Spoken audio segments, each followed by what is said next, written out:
finally the finale of At the Helm episode 7 game picks. Like I said, we have some decent games in here. I'm gonna give you the game. I'm gonna see how fast I can pull up money lines in here. ESPN be acting crazy sometimes with how laggy it is. Like right now, this thing already froze. So yeah, first one I have on here though, game pick: Bama versus Mississippi State.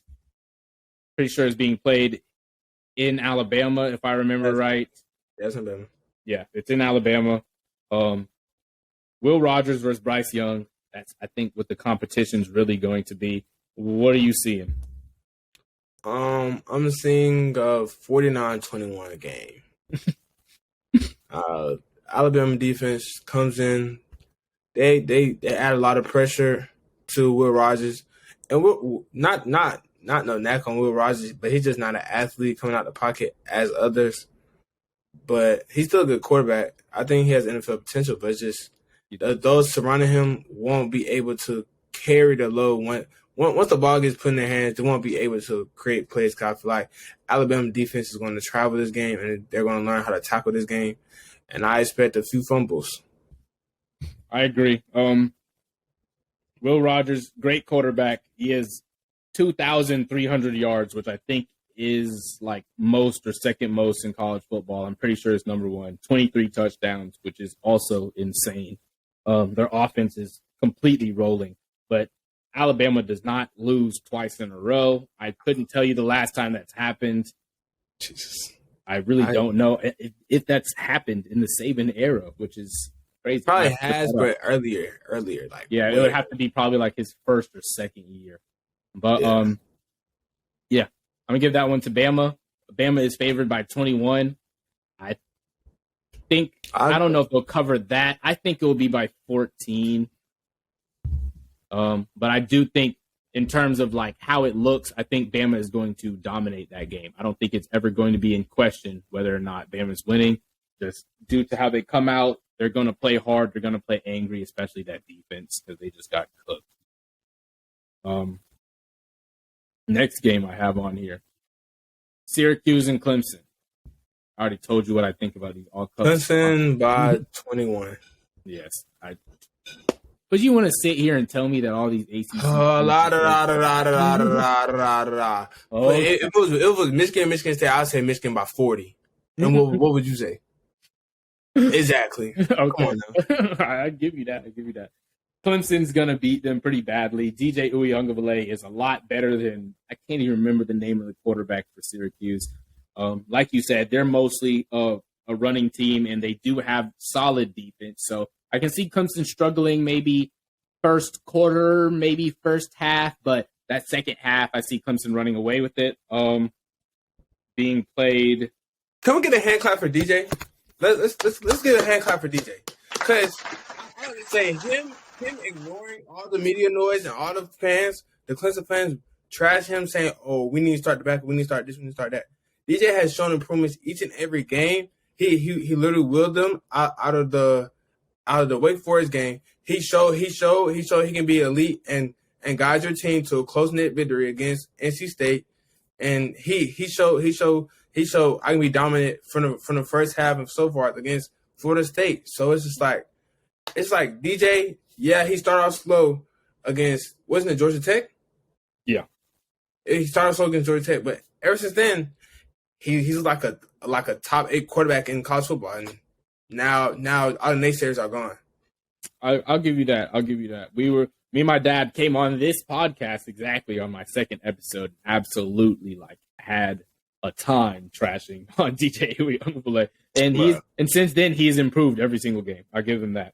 So yeah, Clemson is favored in this game by 13.5. I think they cover that spread. It is being played in Clemson. So bye Syracuse. It's gonna be loud. Yep, Syracuse is ranked number 14. That won't mean anything to me. Yeah. They could possibly put themselves over Michigan after this game. I would not be surprised because they will have beaten a better opponent in terms of rankings. Yeah. Don't be mad. TCU versus Kansas State.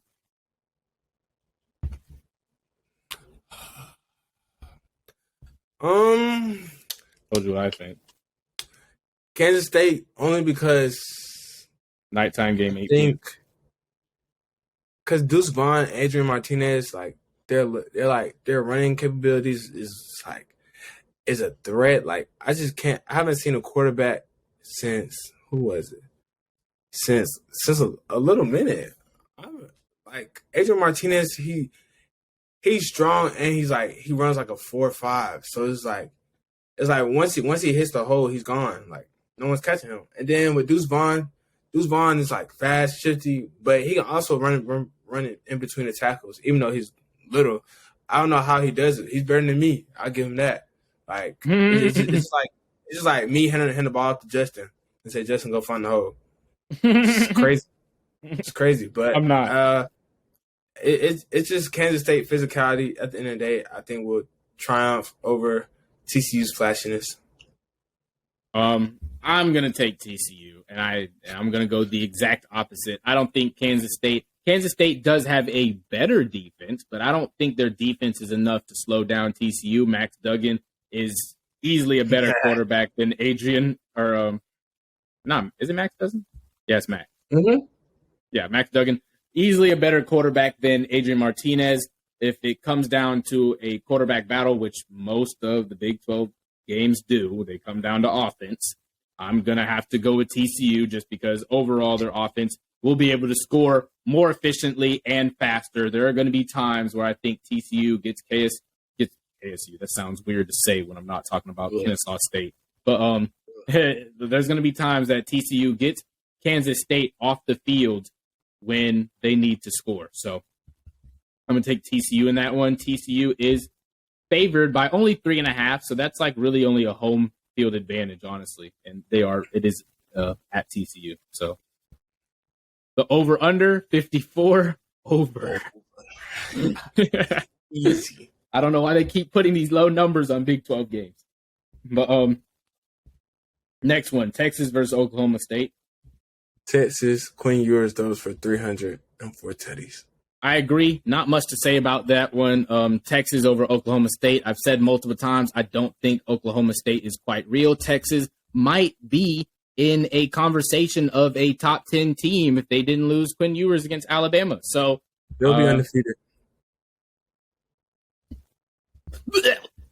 You want to throw up. That's gross. Just because you're mad, because if Quinn Ewers never got hurt, Xavier Worthy would have been 150 plus on y'all. They literally took Texas game plan and added their own wrinkles. Jalen Hyatt, and Xavier Worthy and Xavier Worthy's position. Results were shown. Oh, okay.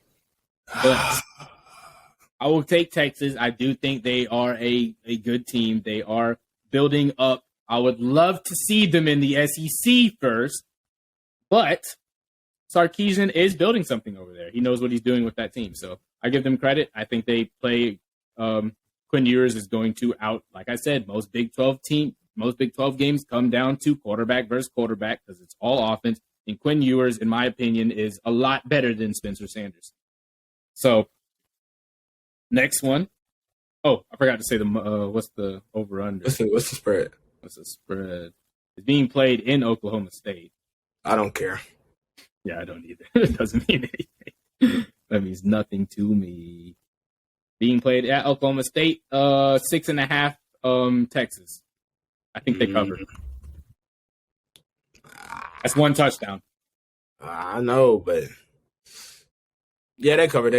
Now I think I give them that cover. UCLA versus Oregon. DTR is going to show why he's going to be a Heisman finalist, and Bo Nix is a fraud, and I do not care. UCLA will probably win the Pac-12 championship because of DTR's impact on the team and how he has shown that UCLA needs to bring back the winning culture, and Chip Kelly has found his groove with play calling. Yep, and I said this on one of my other episodes. One of my what did we learn this week's was Chip Kelly is a great college coach. He knows what he's doing when it comes to coaching college football. We saw this with Oregon. We saw him when he was an offensive coordinator at Oregon, then a head coach. Saw him fail as the Eagles coach, come back to UCLA and build them back to what they are right now, an undefeated team that looks like they will most likely run through the rest of that Pac-12 and could possibly be arguing for a spot in the playoff if they have some things go their way and some teams fall apart up top. But I will say that UCLA, I think they win. The matchup predictor on ESPN is so crazy. They have Oregon 71%, UCLA 28%. Oregon is favored by only 6 points. That's a touchdown. I think UCLA beats them, of course, and I'm going to pick UCLA to cover. Bo Nix is going to throw two picks. Yeah. Wow. 2 picks is perfect. Oh, I like how we're doing at the same time. Let's add in a fumble. No cap. Bo Nix, Mr. Turnovers, man. He will not be able to figure it out. My dad went to Auburn, and everything in my family is Auburn, but I have to go to Oregon to have success. But okay. That's number 9 versus number 10. So in terms of rankings, that is really the best game that is being played. And yeah, that's college game day. Oh yeah, it is game day. 3:30 on Fox. We will see that. The over-under is 71.5. Under, I don't think it will be that crazy. Like that's expecting 40 from UCLA, 30 from Oregon. That's not crazy, actually. That's not crazy. Yes, it's not fully crazy, but I don't see it touching that. I think it will be like just under. Ole Miss and LSU. Oh, Jaden Daniels. Jaden Daniels, Keyshawn Butte, Napers. Yeah. Give me the Tigers. Anderson, Death Valley. Yeah. Don't be mad because I'm picking LSU. That's not crazy. It's not crazy, but it's also not happening. That running game, the running game that Ole Miss has is what is going to be the difference. I do think that Jaden Daniels can keep up with Dart offensively. Like he's better than Dart. So far this season, he's been better. That's not crazy to say. I don't know if I fully agree. I would say Dart does throw. He takes more chances, so he throws more picks. Jaden Daniels is a very safe quarterback. But I won't say that's crazy to say. But the running game for Ole Miss, I think, is what's going to be able to take that over. LSU's defense is not really good. What? It's very bad. Yeah, Ole Miss's defense is not great either, but it's a little bit better than LSU's, in my opinion, in terms of what they've been able to stop. And they know how to clamp down when they need to. Right now, LSU is favored by 2.5. The matchup predictor has them basically split even, 51 LSU, 48 Ole Miss. But I'm going Ole Miss. Don't want to listen to me. I'll say this. I don't. I'll say this. LSU crowd's going to be rocking. I just feel like Tiger Stadium is probably one of the top 2 best environments for night games. Probably. Death Valley at night. It's not at night, though. 3:30, CBS. 4 quarters going to be at night. It's going to be a close game. It's a close game, and in the 4 quarters, it's going to be crazy. Okay. You know that. I know that. I think it will be close. From firsthand. What? Being saved from TJ Yeldon. Let's not forget about that. Well, that's one of my favorite plays in Alabama history. That screen pass. But yeah, I will. Yeah, Death Valley at night is a very, very scary place.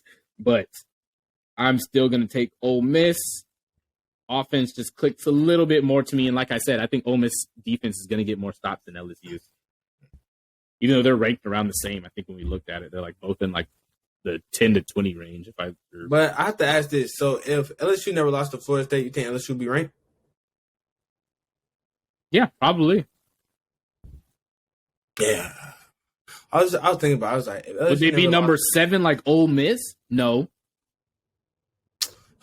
I'm tired of Justin. Like he's so weird. Like he wants to hate on teams that's finna play Bama so bad. I'm not. I gave Ole Miss their credit. They're going to play Bama down the line. I still give LSU their credit. I do not think that you can just sleep on them and then get by.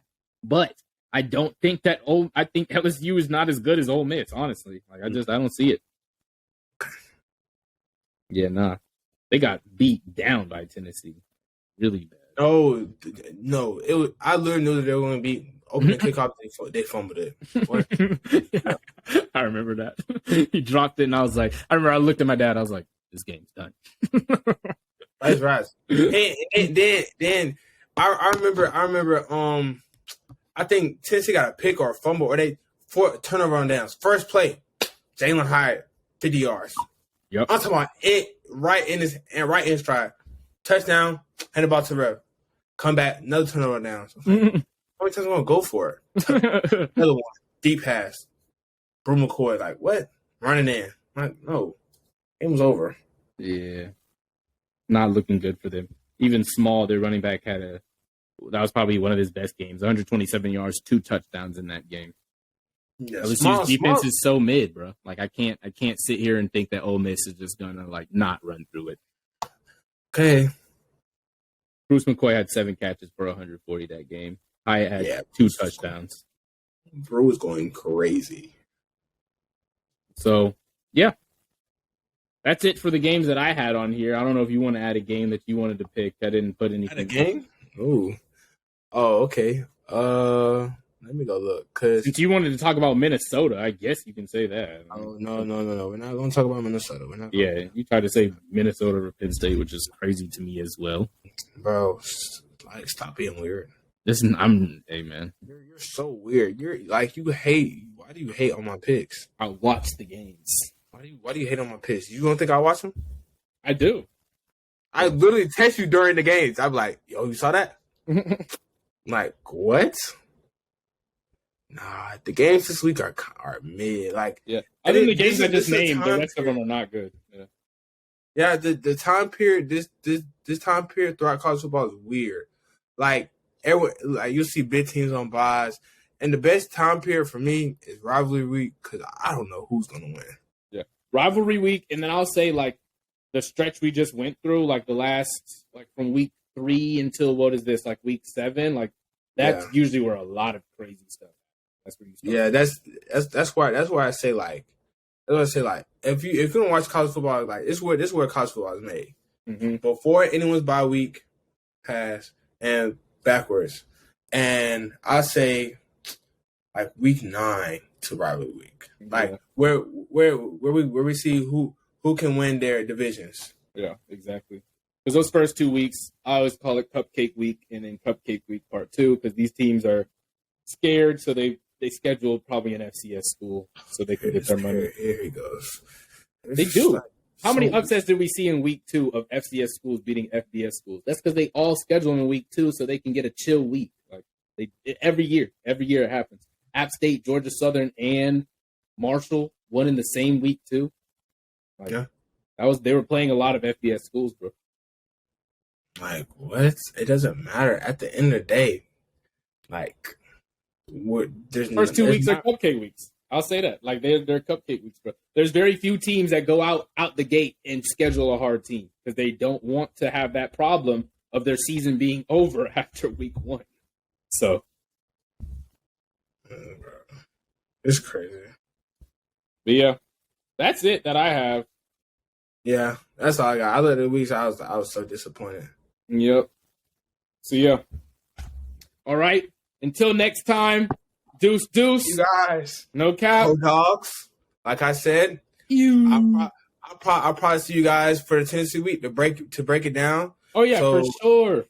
Because Justin will probably try to trash my team, even though his team lost in a sad way. I feel wait. Sorry for him. I can't wait to break that game down and show you that. I'm not even going to go into it. No, if you do that, bring Chase on. Oh my God, I'm going to for sure bring Chase on. I can't wait to hear what he says. That man is delusional. I don't know what happened since I was on a podcast with Chase and Let's Get It, but you can tell the Georgia fandom has absolutely swarmed his mind. He is not looking at things in reality. But like I said, I'll probably be the media. I'm like, hey guys, just calm down. I'll break it down. And both sides will agree. Because literally, I hear both sides of the argument. Tennessee, great offense. Yes, Georgia struggles with great offenses sometimes. Because we have to see how quarterbacks are going to be tested. Because we literally haven't faced a pass-heavy offense as such with such great talent as Tennessee's. So I have to see how Keely Ringo is. I have to see how Christian Smith is. I have to see how Malachi Starks is. And all in all, it all comes down to what cornerback is going to step up and guard Brew McCoy. Could be Lassiter. It could be who else we have? It has to be Lassiter. It has to be Lassiter. God, it has to be Lassiter. It has to be Lassiter. And that's scary. Exactly. No, really, I'm not scared. Just Brew's so physical after the catch. It's like, gosh, he's a big dude. We literally have to wrap up. We can't just try to punch the ball out every time. It doesn't work. Same thing. They don't bring no one to the ground. They just be trying to rip at the ball, and then they get carried or fall off after another 5 yards. But we'll talk about this on another time because you did just say something crazy that I'm not gonna get into. But deuce. We'll see y'all beginning of November.